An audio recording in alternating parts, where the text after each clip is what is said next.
Hello there! This video will guide you to submit your application and schedule the interview. This is our official recruitment page, www.acadsoc.ph. You can see a lot of job information by clicking Career and About Us on the top of the page. First step, sign up an Acadsoc account. To submit your application, please fill in the form which is on the home page and then click Apply Now. After, enter your email address. You will be asked for email verification. Click Send next to it and you will receive an email with the verification code. Fill in the code you have received and go on with your phone number.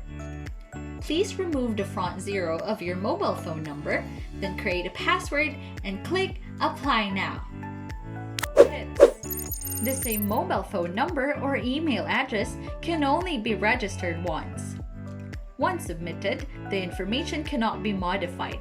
Please make sure your phone number is correct. Second step, personal information form.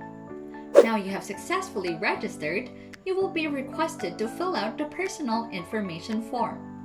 When you fill in your birth date, click the top of the box twice, use left and right buttons to find your birth year, then select month and date. Go ahead and fill in the rest of the information. You could upload your resume here if you have one. Tips: after submitting, two statuses may be displayed: resume pass or failed. There are two reasons for failure. One is under the age of 18 and the other is the education background, below college. Once submitted, the information cannot be modified, so please double check, especially the phone number. Third step, schedule your interview. If there shows resume pass, then click Schedule the interview to choose your online interview time. After you schedule your interview, the interviewer will contact you by phone and guide you on how to conduct the online interview. That is all for the video. Hope your application goes well and looking forward to seeing you in Acadsoc.